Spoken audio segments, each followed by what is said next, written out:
Hey everybody, figured I'd give you a quick tour on some things I did for our corn maze that we're having this year. We recently, last year we got out of dairy farming. In my last video, I talked about our 75 Farm All C. I said that backwards, but figured I'd show a little bit about how to build this hay wagon.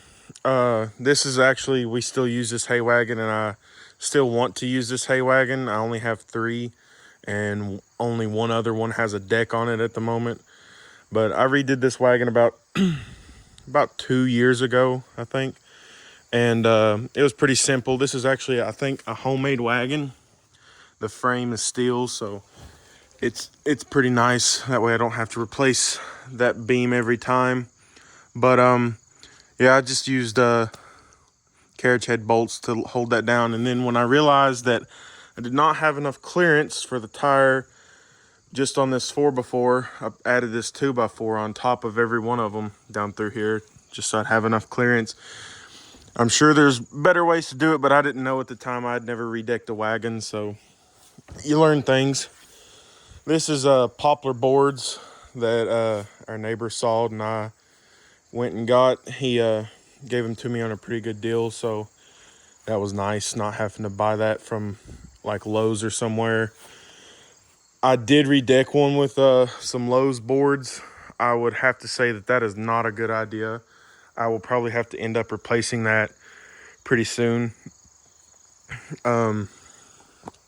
He didn't have any more boards this wide or this long. I think they were I think these were 20-foot boards.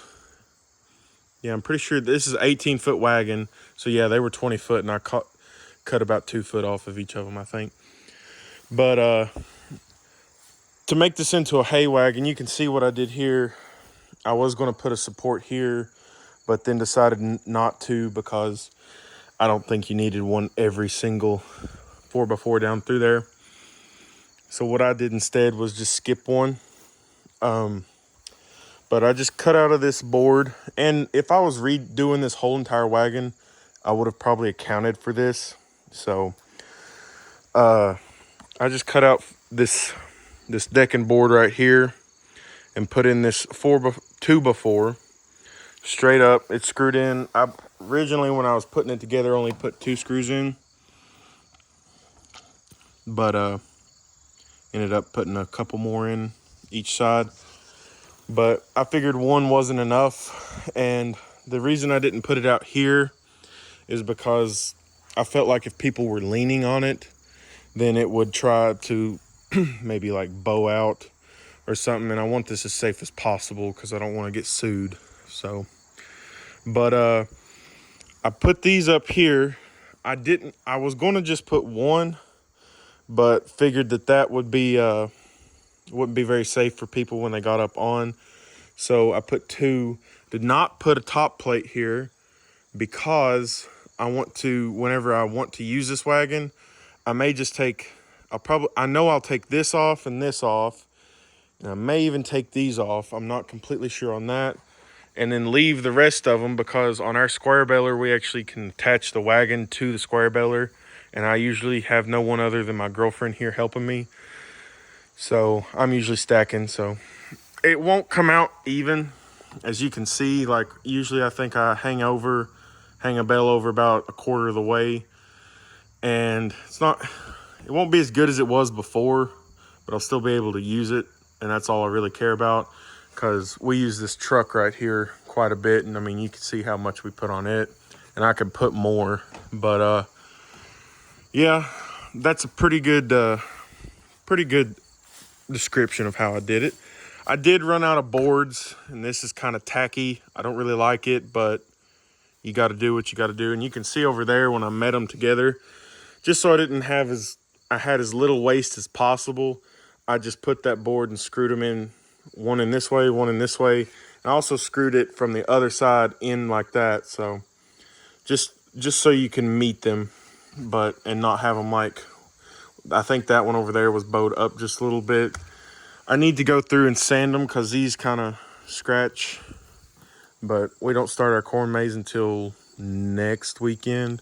It's currently, I think, the 12th of September. But yeah, it's pretty simple. I drilled all these holes you can see. I put dowels in and tied rope and looked at it really hard and thought this was stupid. Why did you do this? This was just a waste of time. So I redid it a little bit better. As you can, I mean, it moves. I don't know how well the camera picks that up. It moves, but not, people aren't going to be like pushing or pulling on it like I just did. They're mostly just going to be resting on it. If someone falls, it should catch them and not break. So the back here, these were already on the wagon, so I didn't have to do much here. I mean, you can see I just put a carriage head bolt through them. This one is loose. I can't remember what happened. I think this lag bolt here is all screwy, and I did not want to screw the threads up anymore. So when I actually rebuilt this, I was just going to be using it to stack hay, so I didn't care about it. But I'm going to probably have to do something about that, because that's going to be noisy going by our on our farm roads. So the hay ride takes about 20 minutes. I've took some of my friends on it. They say it's pretty good. I need to smooth out a few spots, but I'm going to use those bales over there. They got wet. And then the other thing I was going to show you was this gravity wagon up here. It'll take me a second to get to it, but we actually got this gravity wagon from a mutual friend down in Tennessee, who brought us a rake. I almost said a rake, a tedder, which the tedder was crap. It was some Italian job. I don't know what it was, but it was crap. I used it one time, hit a rock and skipped time on it. It's probably why whoever sold it. But he brought this gravity wagon because we were going to mix some feed, and it worked really good. But after we mixed it that one time, I don't think we've used it since. So I decided to repurpose it. I seen this on Pinterest. If you're doing something like this, it's a pretty good place to find some cool ideas. And they actually had a wooden chute coming out, but I didn't want to buy any more wood or anything. So we had this plastic feed trough laying around that it was damaged, and I cut the end off down there, use it on that grain bin to empty into a loader bucket to feed on top of a silage wagon. But anyway, I wasn't using it anymore right now, so decided to use it for this. But anyway, it's just a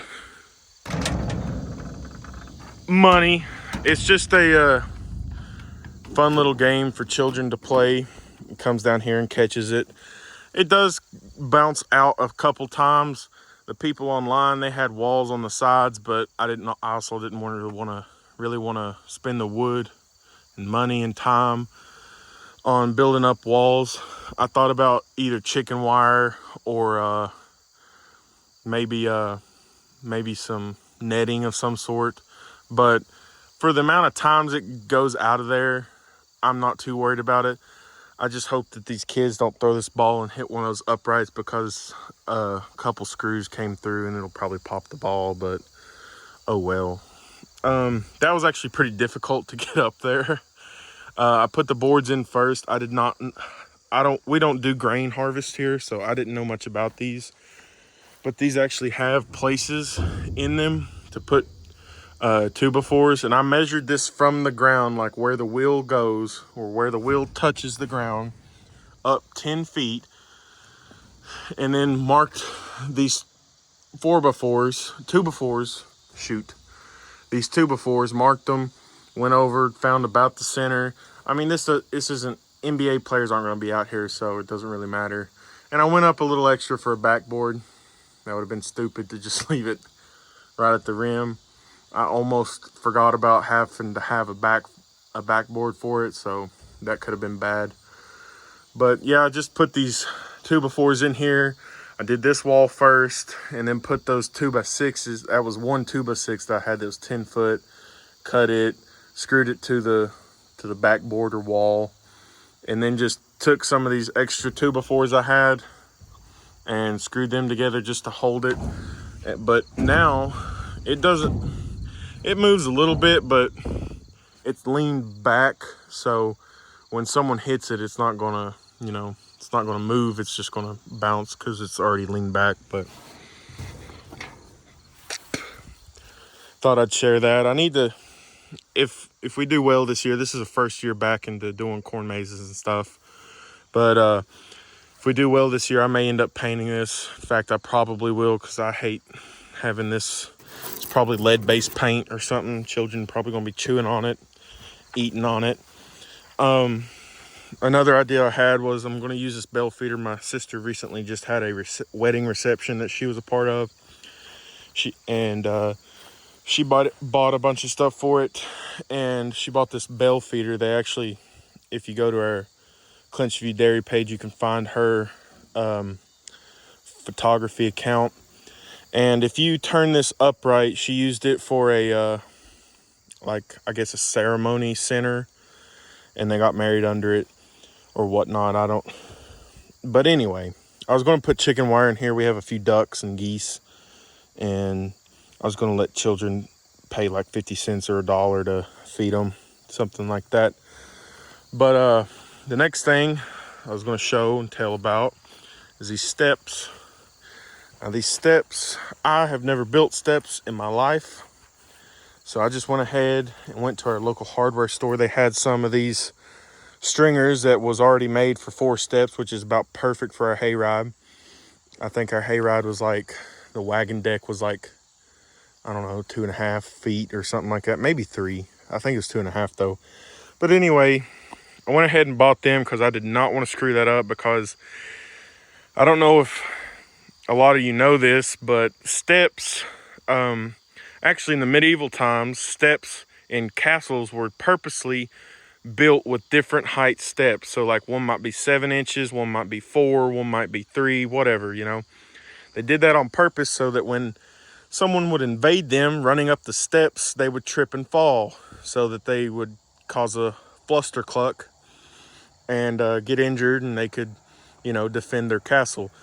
But today, you'll just get a lawsuit. So I decided to just let a professional do that. So I bought them. They're pretty good. What I may end up doing, sorry, traffic. I don't know if y'all can hear that very good, but we live right beside of a main road here. But these steps, I might end up replacing these boards. They're true 1x10s, I think. They might not be an inch. I don't know. Anyway, this one right here, I weigh 340 pounds. So when you step on this one, it kind of pops a little bit, cracks, and I don't really like that. It's not that I'm exactly fat. I'm 6'5", so. But I just don't want someone that is pretty large to get on here and break it. It'd be so hilarious if I just fell through these while I'm videoing it. But anyway, those are a couple things I'm going to be doing. I'm also going to get some straw bales out when we're actually functioning, and probably set up like a little pumpkin bowling alley over there. Like we're going to set straw bales that way, and then 2 at the back, and put like 2-liter bottles. And I grew some here, I'll just take you over here. Sorry for spinning the camera so much, but we grew some of these little pumpkins, and I may let kids take them and roll them down through there and see if they can knock over any of them. My pumpkin patch, I don't know how well you can see this, but it is not ideal whatsoever.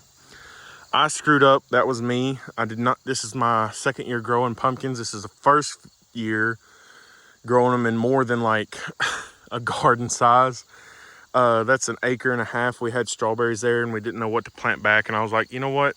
I like planting pumpkins. I like growing pumpkins. So I'll do that. Well, it's a lot different from a garden size. I watched a bunch of other YouTubers on how they planted it after I seen what a mess I've created. And the pumpkins did really good. They're doing really good still. I've been mowing between them and stuff. But the key is, I feel like, and I may be wrong, this is going to take some years of just knowing my land, the weather, my weed control practices, everything like that. But these, you're supposed to plant rye, which we do when we cut our corn. But you're supposed to plant rye, let it get about, the guy said, about chin to titty high, and then spray it out with Roundup and leave it, and then plant the pumpkins straight into it. So sod plant them.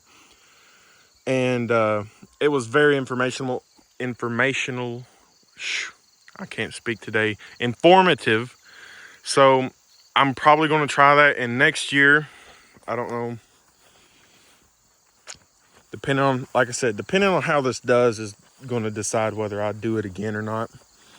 But up there, you can kind of see right around there, not that post, but right there, there's a break in the fields. I split these fields up every year because this is a really hard field because it's like a triangle, about as perfect of a, it's almost like a framing square. This whole field is shaped like a framing square, which if you've done any farming, you know those are a pain to like mow hay, anything, when you get down to the center. So what I do is I plant this field long ways so you can get through it pretty quick usually. And then that upper field, I just plant it like the field, because this field is mostly a triangle, and that field is, or this field's a rectangle, that field's a triangle. So, but we're going to chop that field up there probably this weekend, maybe next week, the beginning of next week, we're going to start chopping. So we'll chop that field up there. We're going to leave this. We're going to try and pick this corn. I don't know how well that's going to go. Like I said, I've never done any grain harvest of any kind other than just chopping. I'll have to take that backboard off, which won't be too hard because I didn't use any nails. I just hope I don't break it. We're going to try and pick this corn whenever it's ready, because it'll be November before we are done with the corn maze, if everything works out as planned. But if I may, I'll walk down here since I haven't got anything better to do at the time. This, we actually made this for strawberries when we were selling strawberries. This strawberry stand that I made about, 5-6 years ago. That's reused tin off of a barn. I can't remember if I took it down or if it was already blown off or what, but it's not like, it's nothing, you're not going to stay safe in here or anything, but it'll keep rain off of you if it drizzles just a little bit, or keeps the sun off of you mostly. Which, actually, having it set here, the sun sets over there, so you're going to be getting blinded either way, so it doesn't really matter in this case. But it used to sit over there at that tree beside the road.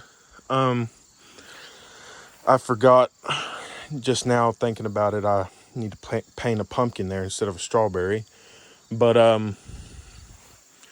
yeah, I did this about 6 years ago. I just got her out of carpentry at college, so I thought I'd do something special, crazy, you know.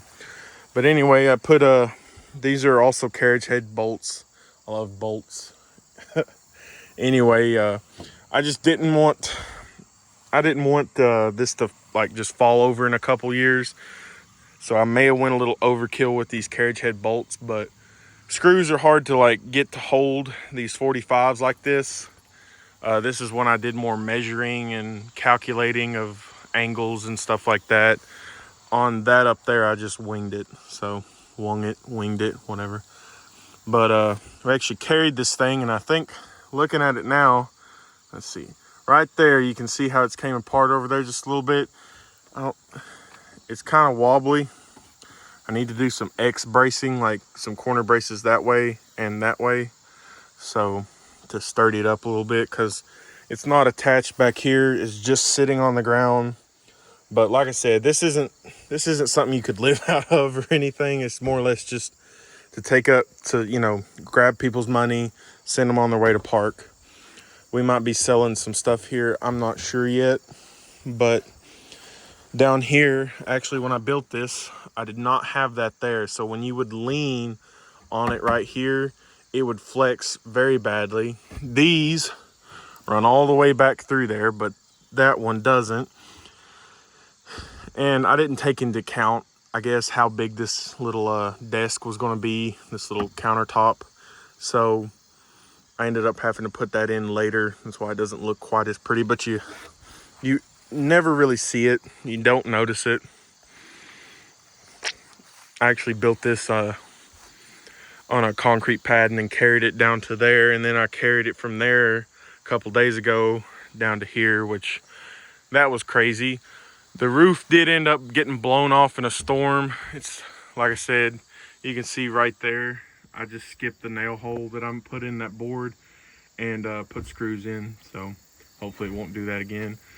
This wood here and down here came from somebody who I don't think had any idea how to saw lumber. This lumber was not kept very well.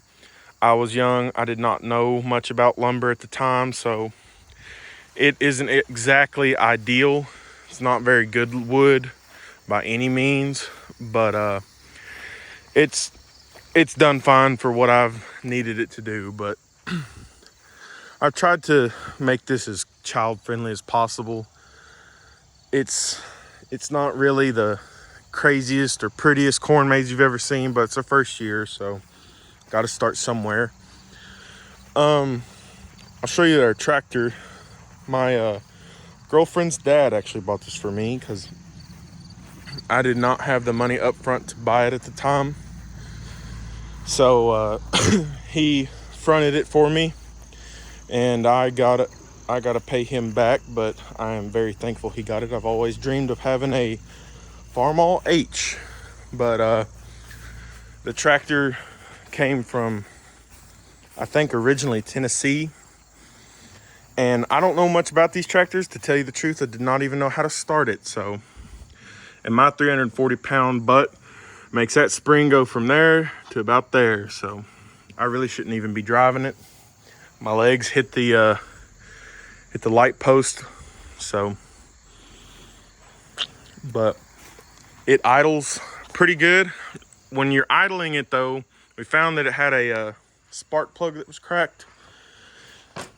It was that one had been cracked, and this plug wire, which goes to that number 1 cylinder, I reckon. I don't know if people count it as that's number 1 or that one, but anyway, that cylinder, the plug wire was slightly disconnected. It didn't have a good connection, and this distributor cap has it's pretty dirty.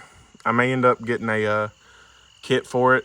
For this, the magneto, new spark plug wires. I already got the spark plugs, but a neighbor told me that I need the hot spark plugs. I don't exactly know what that means, but I reckon they don't foul out. Like I said, I don't know much about this tractor, but someone also told me that these tractors used to be run off gasoline and switched over to kerosene. No clue if that's true. I would assume it is because this hole's here, and I've seen a couple videos saying how these gas tractors, the hood had a hole here, but like I said, I have no clue. I don't know how original this is. I assume that either someone was lazy or ran out of time and painted it, but didn't paint the grill. But the grill is in pretty fantastic condition, if you ask me. It's got almost no dings in these ribs here on either side. The logo, or I don't know, the emblem is in pretty good shape. It's not screwed up. It's not very jagged or nothing, but it's a pretty solid tractor if you ask me. It's still got the generator on it, which I probably won't change because I know that you have to either cut that out or bend it out, and I don't really want to do that. And it's running, so something that does need, I think, is a new starter, because when you try and start it, in fact, and I did not know that you had to pull this out. I did not know that the positive is grounded to the frame and it's reversed. Like I said, I don't know a whole lot about this tractor, how they worked or nothing, but I did not know that you had to pull that out. It took me forever to figure that out. Just listen to it. I mean, it starts pretty good. I mean, I'm not complaining about it starting. It's just the starter that really bothers me. But